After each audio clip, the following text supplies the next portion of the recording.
Ejipura flyover ಕಾಮಗಾರಿಗೆ ಮತ್ತೆ ಗ್ರಹಣ ಹಿಡಿದಿದೆ. ಕಳೆದ 6-7 ವರ್ಷಗಳಿಂದ ಕಾಮಗಾರಿ ನಡೆಸುತ್ತಿರುವ ಪಾಲಿಕೆ ಈಗ ಮತ್ತೆ ಗುತ್ತಿಗೆ ಕಂಪನಿಗೆ ನೀಡಿದ ಟೆಂಡರ್ ಅನ್ನು ವಾಪಸ್ ಪಡೆದಿದೆ. ಈ ಮೂಲಕ ಮತ್ತೆ ಈಜಿಪುರ ಮೇಲ್ಸೇತುವೆ ಕಾಮಗಾರಿ ನೆನೆಗುದಿಗೆ ಬಿದ್ದಿದೆ. ಸ್ಥಳೀಯರು ವಾಹನ ಸವಾರರು ಕಿಡಿಕಾರ್ತಿದ್ದಾರೆ.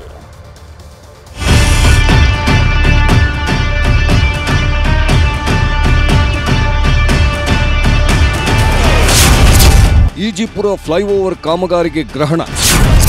ಕಾಮಗಾರಿ ಟೆಂಡರ್ ರದ್ದು ಮಾಡಿದ ಪಾಲಿಕೆ. ರಾಜಧಾನಿ ಬೆಂಗಳೂರಿನ 2ನೇ ಅತಿ ದೊಡ್ಡ ಮೇಲ್ಸೇತುವೆ ಟೆಂಡರ್ ಮತ್ತೆ ರದ್ದಾಗಿದೆ. ಕಳೆದ 6-7 ವರ್ಷಗಳಿಂದ ನಿರಂತರ ಕಾಮಗಾರಿ ನಡೆಸುತ್ತಿದ್ದ ಪಾಲಿಕೆ ತನ್ನ ಹಳೆ ಚಾಳಿ ಮುಂದುವರಿಸಿದ್ದು, ಗುತ್ತಿಗೆ ಕಂಪನಿ ನಿಧಾನಗತಿಯ ಕಾಮಗಾರಿ ಮಾಡುತ್ತಿರೋ ಕಾರಣ ಕೊಟ್ಟು ಟೆಂಡರ್ ರದ್ದು ಮಾಡಿ ಶೀಘ್ರವೇ ಹೊಸ ಟೆಂಡರ್ ಕರೆಯಲು ಪಾಲಿಕೆ ಸಿದ್ಧತೆ ಮಾಡಿಕೊಂಡಿದೆ. ಅದು ಯಾವ ಸರ್ಕಾರ ಇದೆಯೋ ಯಾವ್ದು ಇದೆಯೋ ಅದು ಬೇರೆ ವಿಷಯ. ಮನುಷ್ಯ ಇಲ್ಲಿ ನಾವು ಸಿಟಿಸನ್ ಇದ್ದ ಕಾರಣಕ್ಕೆ ನಮ್ಗೆ ಅನುಕೂಲ ಏನಿಲ್ಲ. ಇದು ಪ್ರಪೋಸ್ ಆಗಿರೋದು ಫ್ಲೈಓವರ್ ಬಿಜೆಪಿ ಸರ್ಕಾರ ಇರುವಾಗ, ಕರೆಕ್ಟ್ ಅಲ್ವಾ? ಇವಾಗ ಕಾಂಗ್ರೆಸ್ ಸರ್ಕಾರ ಮೇಲೆ ಕೈ ಎತ್ತರೆ ಅದು ಬೇರೆ ವಿಷಯ. ಇವ್ರ ಮೇಲೆ ಅವ್ರ ಮೇಲೆ ಹಾಕೋದು ಅದು ವಿಷಯ ಅಲ್ಲ. ಜನಗಳಿಗೆ ಅನುಕೂಲ ಇಲ್ಲ ಅಂದ್ರೆ ಸರ್ಕಾರ ಸರಿ ಇಲ್ಲ ಅಂತಾರೆ. ಫ್ಲೈಓವರ್ 5 ವರ್ಷದಿಂದ ಹಂಗೆ ಇದೆ. ಈಗ ಅಂತಾರೆ, ಬರೋರೆಲ್ಲ ಕಾಂಟ್ರಾಕ್ಟ್ ಎತ್ಕೊಂಡು ಬಿಟ್ಬಿಟ್ಟು ಓಡೋರಿಗೆ ಕೊಡ್ತಾರೆ. ಇದು ಏನಾಗುತ್ತೆ ಅಂದ್ರೆ ಈಗ ಇವ್ರು ಇರೋವಾಗ ಮಾಡ್ಕೊಂಡ್ರೆ ಒಳ್ಳೇದು. ಇನ್ನೊಂದು ಸರ್ಕಾರ ಬಂತಂದ್ರೆ ಅರ್ಧದಲ್ಲಿ ಅದು ನಿಂತೋಗ್ತದೆ.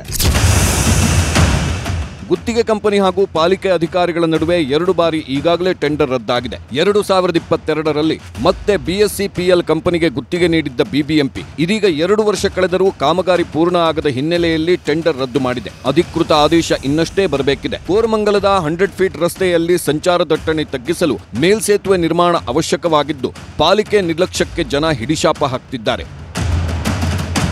ಅಲ್ಲಿ 3-4 ಸರ್ಕಾರ ಚೇಂಜ್ ಆಯ್ತು, ಆದ್ರೂ ಆಗಿಲ್ಲ. ಇನ್ನೂ ಬೇಗ ಆಗ್ಬೇಕು, ಯಾಕಪ್ಪ ಜನರು ಸಮಸ್ಯೆ ಆಗುತ್ತೆ, ಎಲ್ಲರಿಗೂ ತೊಂದರೆ ಆಗುತ್ತೆ. ಫ್ಲೇವರ್ ಆಗ್ಬೇಕು ಸರ್. ಫ್ಲೇವರ್ ಆಗಿ ಅಲ್ಲಿ ಸುಮಾರು ವರ್ಷನೇ ಆಗೋಯ್ತು. ಅಲ್ಲಿ ನಿಂತಂಡೆ ತುಂಬಾ ವರ್ಷ ಆಯ್ತು. ಇದರಿಂದ ಟ್ರಾಫಿಕ್ ಜಾಸ್ತಿ ಆಯ್ತಾ ಇರೋದು. ಫ್ಲೇವರ್ ಆಗ್ಬಿಟ್ರೆ ಅವ್ರ ಪಡೆ ಅವ್ರು ಹೋಗ್ತಾರೆ, ಇವ್ರ ಪಡೆಗೆ ಇವ್ರು ಹೋಗ್ತಾರೆ. ಏನ್ ಸಮಸ್ಯೆ ಆಗಲ್ಲ. ಟ್ರಾಫಿಕ್ ಜಾಮ್ ಆಗುತ್ತೆ ಸರ್, ಫುಲ್ ಜಾಮ್. ಮಳೆ ಬಂದ್ರಂತೂ ಜರುಗಕ್ಕಾಗಲ್ಲ. ನಾವು ಬೇರೆ ಕಡೆ ಎಲ್ಲ ಕೆಲ್ಸಗಳು ಬರ್ತೀವಲ್ಲ, ಈ ರೋಡಲ್ಲಿ ಯಾವಾಗ್ಲೂ ಜಾಮ್ ಅಂದ್ರೆ ಇಲ್ಲಿಂದ ಲಾಸ್ಟ್ ಫ್ಲೇವರ್ ಇದೆ ಗೊತ್ತಾ, ಮಿಲಿಟರಿದು, ಅಲ್ಲವರೆಗೂ ಸಮಸ್ಯೆ ಇದ್ದೇ ಇರುತ್ತೆ. ಈ ಫ್ಲೇವರ್ ಆದಷ್ಟು ಜಲ್ದಿ ಆದ್ರೆ ನಮಗೂ ಸಮಸ್ಯೆ ಕಮ್ಮಿ, ಹಿಂಗ್ ಬರೋರ್ಗು ತೊಂದರೆ ಇರಲ್ಲ. ಆ ಕಡೆ ರೈಟ್ ಸೈಡ್ ಹೋಗೋರ್ಗು ತೊಂದರೆ ಇರಲ್ಲ. ಡೈರೆಕ್ಟ್ ಆಗಿ ಹೋಗೋರು ಹೋಗ್ಬೋದು ಫ್ಲೇವರ್ ಮೇಲೆ. ಸಮಸ್ಯೆನ ಫ್ಲೇವರ್ ಅರ್ಧಕ್ಕೆ ನಿಂತಿರೋದೆ ಸರ್.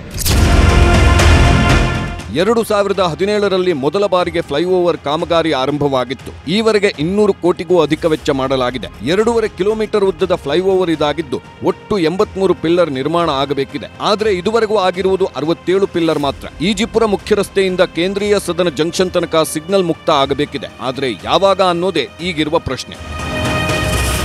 ಕಳೆದ 6-7 ವರ್ಷಗಳಿಂದ ಈಜಿಪುರ ಫ್ಲೈಓವರ್ ಕಾಮಗಾರಿಯನ್ನ BBMP ಮಾಡ್ತಾ ಇದೆ. ಆದರೆ ಇನ್ನೂ ಕೂಡ ಕಾಮಗಾರಿಯನ್ನ ಪೂರ್ಣ ಮಾಡೋದಕ್ಕೆ ಸಾಧ್ಯ ಆಗಿಲ್ಲ.